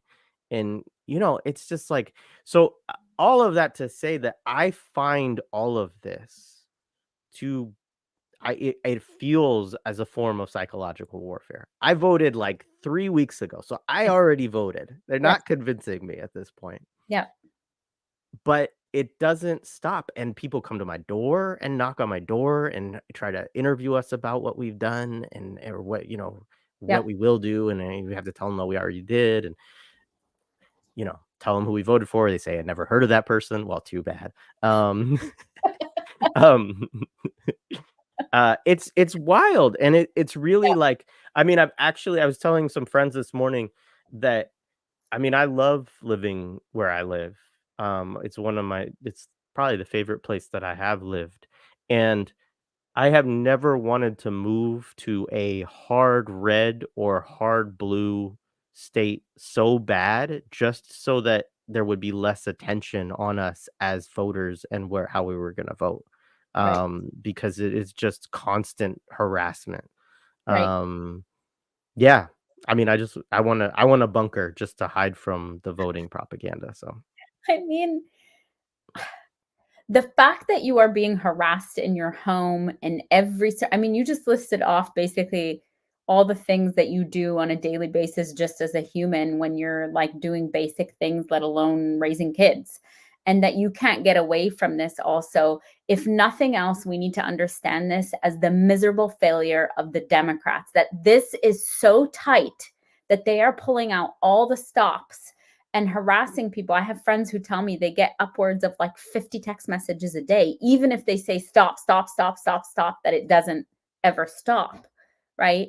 Is that you need to go this hard in places like this. I mean, we know that they're long gone are the days where there's like massive margins that people win by. We understand that it's by these like little districts and it's going to be 100,000 votes or something like that. We understand. So that's enough for us to think about what the lay of the land looks like in the context of the United States. But really, if you're sort of painting this picture of this monstrous person who Trump is, you and I both are not saying anything that paints him as anything less than what he is, the fascistic, racist anti-Semite that he is, right? And also to say that after 4 years of you being in office, the Democrats, that it's still this close. If nothing else, this harassment is a symptom of how much they have failed and why I fail to understand why people still imbue them with such hope and justification around these things. You and I were talking earlier. If people want to say, listen, I'm so scared, I can't pull the trigger, I just have to do this, I will still have my own, ire towards you because of the genocide and because the Democrats are directly responsible for this, directly responsible. I will have ire for you, but I find that to be a lot more honest than the justifications that you end up making, because the justifications of these hypothetical things we're supposed to be worried about, if they did anything to ameliorate that, you would not be harassed in your home, Jay. Like it shouldn't be that much of a crisis every single time if you actually did anything but fearmonger as a primary tool of action. Like that is and that does not, we know that actually psychologically doesn't work unless people are already primed in that direction. Like people are generally ideologically positioned in particular ways, and And that is, I think, so one is to recognize that is what's happening. I was saying to a friend the other day that it also feels somewhat like, have you watched The Truman Show, that movie, right? Yeah, The Jim yeah. Carrey movie. I was saying to a friend, and I was saying to Stephen this morning, that it really does feel like, do you know when Truman finds out that this shit is all a lie and this whole thing has been constructed, and then all of a sudden you have all his friends and every character ever coming out of nowhere, saying the most absurd things and just popping out of nowhere and like cornering him and being like, hey, you want to get some beers? Hey, you want to do... This is what it feels like. It feels like a spectacle that is about like deflecting our attention particular ways, and this level of crisis that is happening. It's almost like those emails of like, we're failing, you have to give us this much. That sort of messaging does nothing to engender any sort of trust in how this is going. And people should not be, let alone the fact that in a so-called democracy, people should not be being harassed or coerced into particular modes of voting. Because the whole point, and then that's my point, is just be honest that we're living in a corporatocracy, not a democracy. And it would be much easier for me to engage in these conversations, because that at least is an honest appraisal of the lay of the land that we have. If we're still sort of going along these lines, being like, you have to vote in this particular way because you're the ones who will make us lose our democracy, there's a way in which I get incredibly upset about that framing, because that in and of itself vacates the fact that this is a fucking democracy and people have the right to exercise their, voting in any way that they want. It's such an indictment too, because if that's all it takes, then it's going anyway. Yeah. Right? I mean, like if people are not, I mean, and this gets to the heart, I think. I mean, that comment for some reason to me strikes really to the heart of one of the real problems that we have specifically in the US, is just that for all of the people who think of themselves as political actors, and by this I mean they think of like, okay, I vote, I maybe I phone bank for my candidates, like da da da da da, that they won't do shit when it comes to, like, if they actually had to fight for something. You know what I mean? And I think this is a huge aspect, and certainly they won't do it if it's a Democrat in power, And I think that, like, Yeah. I see this as such a big problem, I mean, it's like, I was in this discussion earlier today with some friends, and we're talking about like trying to kind of scenario of like, how will this play out? Because obviously one of these two people is winning. Like, that's the reality of it. I voted for a third party candidate, and I encourage everybody to do the same. I do not want to know if you voted for Kamala Harris. I would prefer you not tell me that. I will think less of you.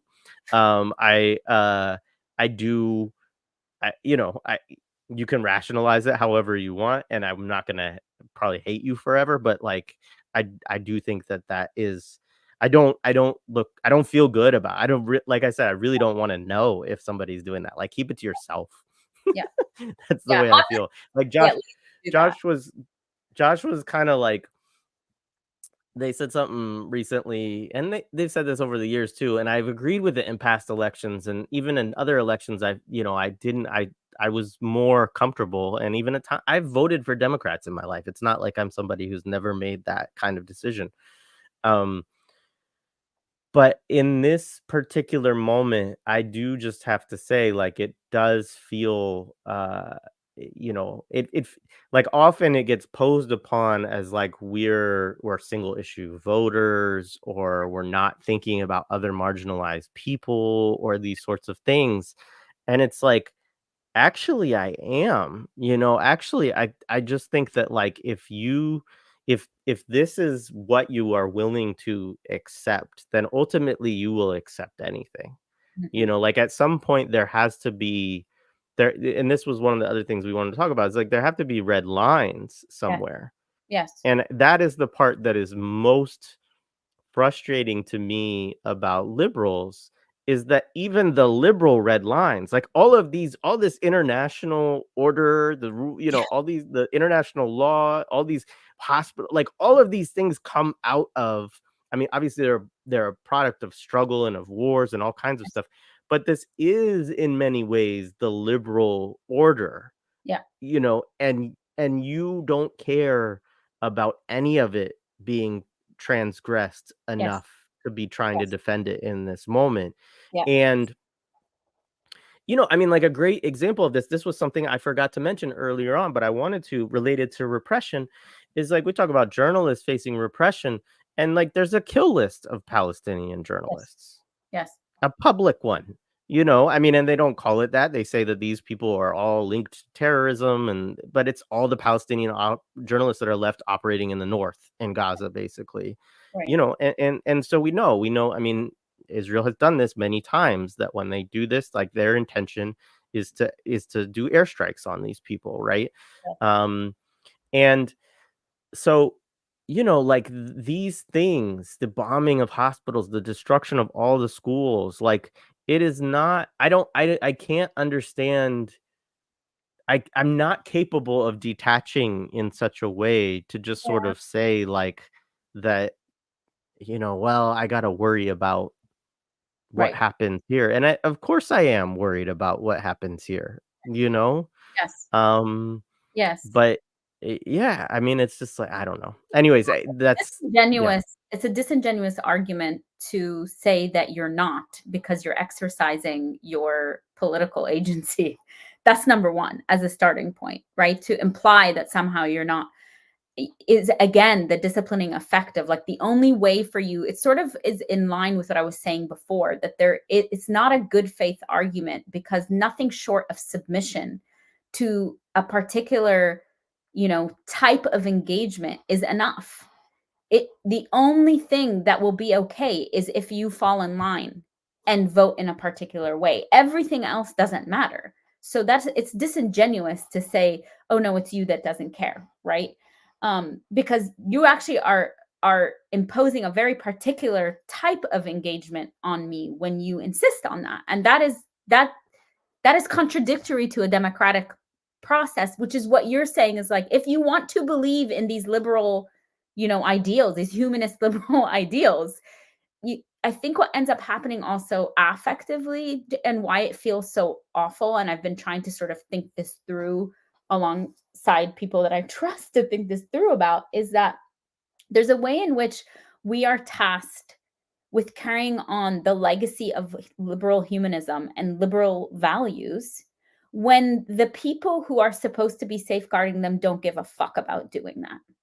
And that's a vacating of that into us. Like, and that's the part that's really upsetting, of like, you don't even care about continuing this legacy. And yet you want to task me with that. And I'll give you an example of like, this is what I mean about like Obama getting up and having that and statement saying, if you're a Muslim American in this country and you are upset about what's happening in the Middle East, why would you vote for somebody, or why would you allow somebody to win, or something like that? That's not changing the mind of anybody who doesn't want to vote for Kamala. That's putting a target. That's telling people this is who you need to blame.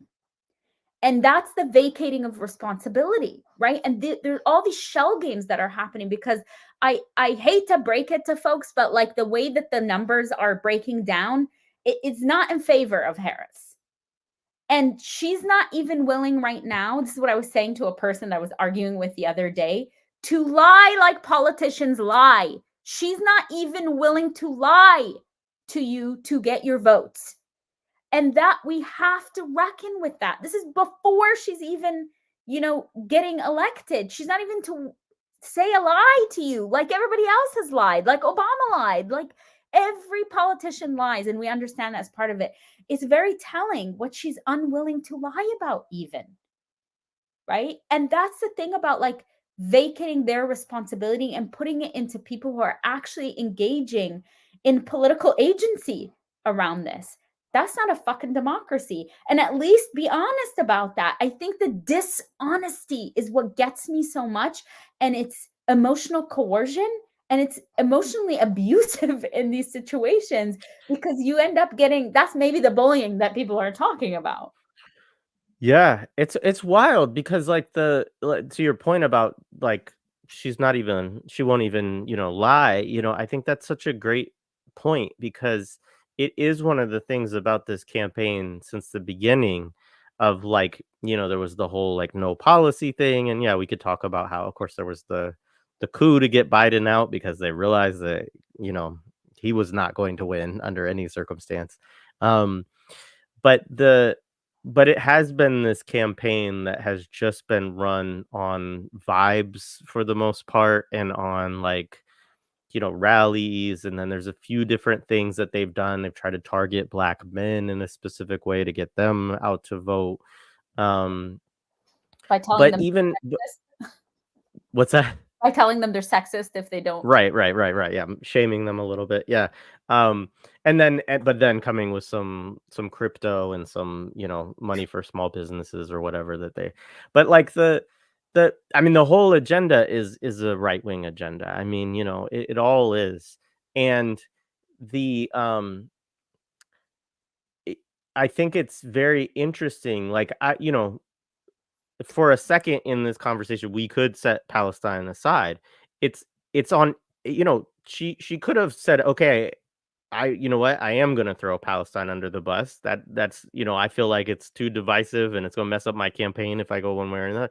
And then came out with like, this is what we're gonna do about healthcare. This is what we're gonna do about housing. This is what we're gonna do about raising the minimum wage. Like some form of. I mean, Biden had a much more left-wing platform than she did when he ran. Mhm, Much more, mhm. you know?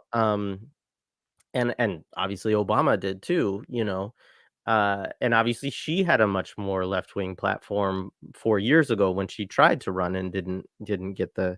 So it's that whole part has been fascinating me. Clearly their strategy has sort of been, we've lost the left, so we have to get more of the right. We Yeah, have to try to, and that's why they courted what's his name? All the war criminals and, Bush yeah, people and, I'm trying to remember which one of them are still alive. Cheney, all right, of that. right. I was like, "What?" Um, I was yeah. doing the same thing. Um, Well, yeah, and she's I was like, stumping in Michigan with Rumsfeld. No, he's not alive. Go ahead. exactly. I was saying she's stumping in Michigan with Liz Cheney. I mean, this is Yeah. And they're getting booed too, which is great. I'm very happy to yes. see that happening. Um, yeah, I mean, I think one of the things that I actually do hope is I do genuinely hope. I don't know what the numbers will be like or the percentages, but I hope more people do decide to vote third party in Mhm, this election. I really do. mhm. Um, because I think that it's important for people to. I think that's important. I think it's important, one, as a rejection of what both of those candidates stand for.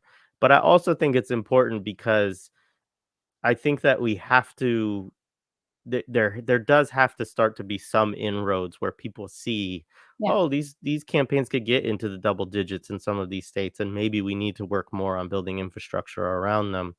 I mean, I'm, as folks know, I'm not a big electoral person, and I hate how much even that I've talked about this election Fine, in the yeah. past Yep. 6 months. But I do think that in terms of the electoral arena, there is a desperate need for other parties to, gain some kind of traction so that, yeah, I mean, if for no other reason than Right. to be another political voice in the room because the two parties are so bad. Right, exactly. And what this is the part of I mean, this I think goes into repression, but it's not repression happening. I mean, it is on the state level, right? In Virginia, actually, they preemptively threw out 1,600 votes before even. I mean, this is what we're talking about here, and you're going to blame third party voters for that, or the fact that the postmaster general is still the same postmaster general that Trump had before, and people in Georgia aren't getting their ballots, or so like don't talk to me about third party being the thing that scuffles this, right? This is what we're talking about. There's already fascistic elements that are involved in this, right? But this always gets the idea of repression. Also, it's easy to see the state level of repression, but then what does it mean when people are conscripted into that type of repression through the very channels that they are socialized to believe are the ways that change happens, or the ways that we uphold these liberal values, or any one of these things? And that's how the shit lives inside of us. You and I have talked for many, many, many, many months about these myths continuing to happen. And until people are ready to divest from that, we're talking strategy, right? All I hear is this is strategic to vote for Kamala. Well, if we're talking strategies, there are ways in which we actually can build new strategies, right? And if we're talking about seizing on a moment, if it's not enough for you, how many hundreds of thousands of people have been slaughtered with your tax dollars directly from you? At least have the decency to say, in this moment, can we seize on this moment where people do have a higher level of consciousness around where their tax money is going, do understand the connection between anti-trans bills and anti-BDS bills, let's say. This is the moment to lean into the infrastructure that's being built, the movements, the many thousands of hours that people have been putting into this. This is not some frivolous idea that came from yesterday, right? This is the moment to push upon those seams and say, you want to talk strategy? That's at least a strategy that I'm just like, there's something behind this. It's not strategy to do the same shit you've done for decades and expect. That's not strategy, that's habit. Yeah.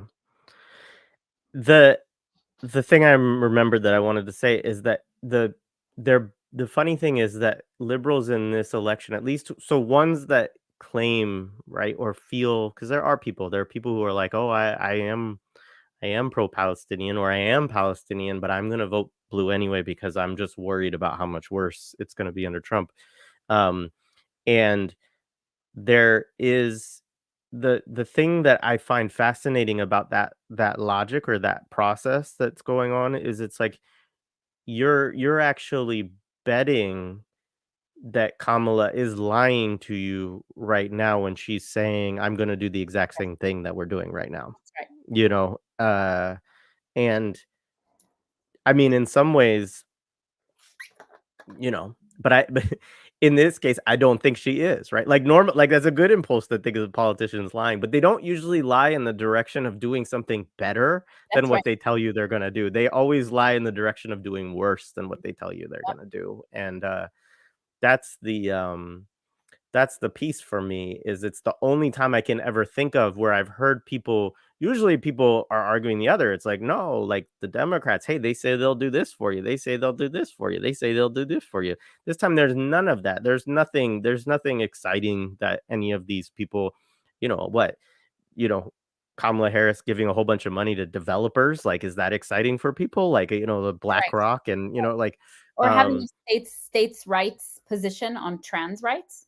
That's effectively what she said. I mean, you're right. parroting a right-wing line. Right. Yeah. So anyway, it's interesting in that way. Let's see what the chat had to say. A dream repressed is an action deterred. I like that. Oh, this was a good one from Dindy earlier on. I hope Dindy's still here, or if not, I'll text her and tell her to come back and read. I appreciate the sessions with Lara. I'm wondering if she has any thoughts on engaging with teens, youth who are new to organizing, expressing exhaustion over the daily psychological assaults. Yeah. It's such a great, I mean, teens and I would say this to anybody, learning to recognize them as that is actually a skill in and of itself. And again, to sort of name that the exhaustion is coming because the response to that is that we have to engage with and tap into extra resources to keep ourselves grounded in reality testing, right? And it might seem like, oh, well, that's just a response to that. But no, it's actually naming that there's something that is being done to us. There's an action that's happening. And in me being able to acknowledge and name as that what's actually happening, it's not an arbitrary thing.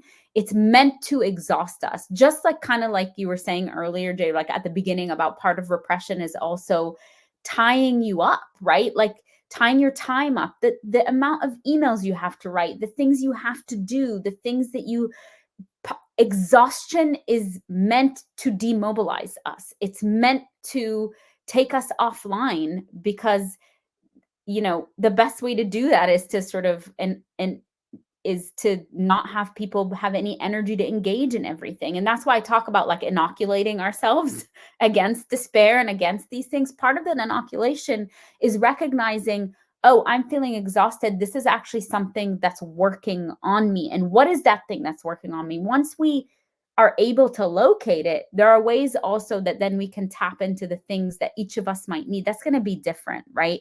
And then again, to remember developmental, like teens and youth particularly, since that was the question, is that there are ways in which there's a muscle that's being built up. And that's on us then also to be like, how do we sort of infuse the space for stamina to be built up around this, right? And it's not to say that that is a deficit, or to say that people shouldn't be able to the contrary, is to say, yes, that this is part of it, is like building up the stamina to push up against the sheer force of this, the incessant nature of this is part of the actual skill of organizing, right? And then of course the communal nature of that, if we're doing this alongside comrades, if we have spaces of nourishment within that, that starts to feel different. I think there's a different type of exhaustion that comes from alienation, feeling alienated and disconnected and atomized, than it does from the exhaustion of like, I've been engaged fully. That is exhausting, but there's a different, it feels different on the soul. There's just a different feel to it entirely. Yeah, agreed and appreciated. Is there a list of all the books? Not all of them. I'll say which ones. So there's a book called Threat, which is Pluto Press, I believe, and it's a collection of Palestinian prisoner writings. Then Tip of the Spear by Orasami Burton, which is, everybody should read it. It's fantastic. And also very like emotionally difficult at times, but it's an amazing book. Frantz Fanon, what is it? Alienation Freedom. Yeah, but it's the psychiatric writings from Alienation and Freedom, which maybe you could say a couple things about. And then Discourse on Colonialism by Amy Césaire. Amilcar Cabral's biography by his comrade Mario de Andrade, which is on 1804 books. You can find that. Stephen Salaida's memoir, An Honest Living, which is amazing book, really good. Off screen, you can't see, but Rifat Al-Arir's Gaza Writes Back, edited collection, and Ramzi Baroud wrote a book called Our Vision of Liberation, or edited it with Ilan Pape, and it's a collection of Palestinians like talking about their visions of liberation, basically. So yeah, those are the ones that I have forward facing today. I'll leave it at I love that. that you do that every time that you switch it around. It's fun for me too to see which ones you have up. Normally I have Psychoanalysis under occupation, but I couldn't find it right now, so which is a problem of me constantly, is I don't know where I put books. I always say to Jen, my wife, I say, yeah, do you know where I put a book? And she laughs at me because she's like, they're everywhere. This was Manny, I had to pull this up. The comment of during the Mediasan clip. Yes, exactly. That is the first problem. This also is a very important point, is that, yeah, the person who hosted that show also had tweeted out the propaganda about the 40 beheaded babies, and I don't believe that she ever apologized or retracted that. But even if she did, she still Yeah. tweeted it out, which was ridiculous. Um, My one of my favorite, Greg Stoker, who's like the military guy who, like, I don't know if you know who he is, but he has this great comment that he's like, I fought ISIS.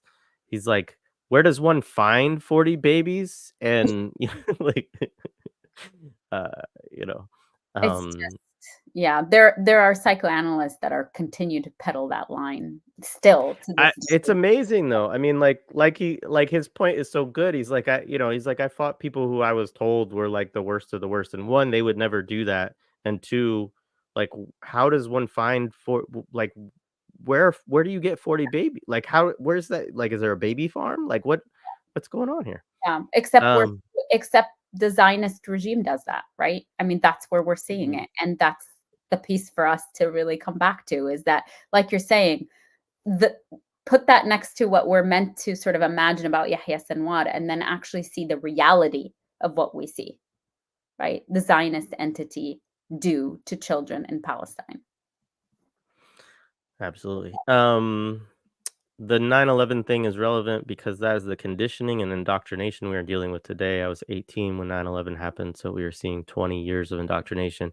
Yeah, and unfortunately, I mean, I often go back to that too, and I do think that's a huge priming moment for what we're dealing with today. But it goes back so far. I mean, because there's been some great work. I know Daryl Lee has done some of this, and some other folks as well, of looking at the history too of even terrorism laws in the West, and Mhm. how so many of them are traced back to the Palestinian struggle and were used Palestinian liberation struggle as a means to then create laws that then criminalize. It had this broader criminalizing in capability, I guess you could say, capacity.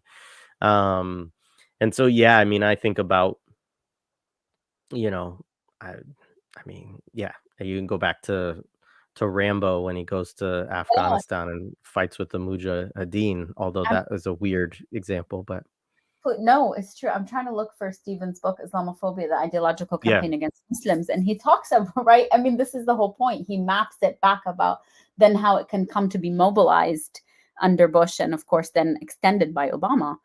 Um, this is, it's just remarkable. And I just have to say that I've seen this a lot online, and people have talked to me, both people in Palestine and Lebanon and other Arabs around the world, and my students and everything, about coming to terms with just how much Arabs are hated. And truly what that means, and I need to speak that this is what we are seeing, is precisely, yes, it's an indoctrination, but that indoctrination happens because so much has already been in play, and fundamentally so much anti-Arab hate, right, and suspicion and recognition, and that of course infuses and saturates discourses, just casual discourses, but of jokes, things in movies, in everything. I mean, you'll just be sitting there as an Arab. It's the most bizarre thing as an Arab to just kind of be sitting there, and you think you're just like going along your everyday life and doing nothing, and then out of the blue you have some heinous racist shit being said about Arabness, and it's a joke, and it's just like, it's completely flies under the radar and normalized and all of that, which goes back to this clip, this idea of like, I hope it beeper doesn't go off. There's a reason why he can reach to that so quickly, and we're Mhm. seeing that on such a massive scale. It's undeniable. It's undeniable where this comes from. Yeah, it's fascinating. I was watching a documentary on, this is a weird thing, but whatever, says something about me. I was watching a documentary on Vince McMahon, the guy who like ran WWE, and Yeah, previously it was called WWF. And there's a very interesting section of it where they talk about how because like this is what they did. Like, they would have the Sergeant Slaughter, who then becomes like he becomes pro Saddam for some reason, right as like the war is and then before that there was like the Iron Sheik for it was an Iranian, right? And so like there's this whole history of these kind of these characters who were trotted out, but who the audience was supposed to hate, right? Yes. Like they were made as, and they were. I mean, it's an interesting thing on some level because they're both. It gets to what you're talking about of both they're creating the kind of racist archetype and indoctrinating the racism, but also they're doing it because they're responding to the racism and indoctrination that already exists, Yes. right? And so it's like this, and McMahon, who's a very messed up person, did all kinds of horrible things, but the interesting thing in listening to him talk is that he's like very clear. I mean, he does say, yeah, that wouldn't play as well now, kind of thing, but like the notion of all the people who talked about him and stuff like that are just like, he was such a good businessman. He knew exactly like what would sell, what would get people in those arenas and fired up and all of this stuff. And yeah, I mean, it's a dark a Yes. dark side of the American society, that is, yeah, it's not like all organic, but it's definitely that's the way. This is like how racial regimes, to use a Cedric Robinson term, like work, is that Yes. there's this process that is both kind of responding to racism that exists and then creating and recalibrating, and it has to be constantly kind of stoked and managed in different ways and rearticulated in others. And Yeah. yeah, but it's so deep. That's what the only reason I wanted to say that is that I think it can be I think it's problematic for a number of reasons, even though I'm not saying this is what you were doing with the comment, is to think about 9/11 as this origin point of Right. Islamophobia or anti-Arab sentiment. Right. It was very much a moment in which that was already there, and it got mobilized in a Yes. certain way very quickly, in a Yes. way that wouldn't have been possible if it was like, oh, a couple of Irish people like flew into the Twin Towers because they wanted, the liberation of Ireland, and they thought that the way to do it was to like, that wouldn't have created, because there isn't that same pre-existing sentiment against Irish people in the United States, Yeah. that we Yeah. would be like, all right, we're going to have a mass, you know, uh, siege and bombardment, etc., of Ireland. It would have been much more of a like, oh, we need to locate the rest of these terrorists or whatever, right? It would have been like a more specific and targeted kind of response that would have happened to something like that. So Yeah, it's already so um, saturated. Right? Doesn't take very much. yeah. All right. Was there anything else that you wanted to get to? I don't think so. Man, I just have to say, I hate John Fetterman with every fiber of my being, and he is my senator, and I don't get to vote against him this time because he's there, and I send him emails every once in a while to yell at him, but I can't stand that man. He's so horrible. Mm-hmm. And I genuinely, I talk about getting kind of duped. Like, he's an example because we really thought he was halfway decent as a lieutenant governor. He pardoned a whole bunch of prisoners. Like, he did some things at that level, and branded himself as very like folksy working class, even though he's not at all. But like that was what he That's the comment supported, and the Earth guy. all of that stuff. And yeah, of course, the whole like, I don't want to wear ties and all that stuff. And yeah, I'll say it, I got bamboozled. He's the worst of the worst. I can't stand that guy. Mm-hmm. Mm-hmm. There's a lot of them. They're so bad. They're so bad. They're just so Yeah. bad. I know. All right. Well, thank you so much for this, Lara. This has been great as always. I know that we will do it again soon. you know, maybe we'll do a victory lap when Jill Stein wins the election and decides that we're not going to continue the. Apart from the heart of empire, I just to remind folks again, and I think you and I have said this before, is like the United States is not the center of the world. There are people that are resisting every single day. There are people refusing to lay down and die. There are people who are making life. It's a reminder of that every single time. And we can't say it enough, right? Is to just remember that there are folks that are getting up every single day, and not only recognizing everything that folks are doing in Turtle Island, but also every single day on the ground in their own homelands that are under threat currently. Yeah, I think that's an important thing to say and to remember. And also, I think this is like, I really big shout out to Electronic Intifada. I know they're so big nowadays; they don't need a shout out from me, but like shout out to them anyways because they do such amazing work. And I was watching one of their live streams earlier today, and man, they just do such incredible work. And I think Justin Potter was on it. I think it was one from last week, and but they were, you know, Justin had a good way of talking about it in terms of the that, you know, even though we can feel quite useless and like what we're doing is not meaningful and all of this stuff, that it does absolutely matter.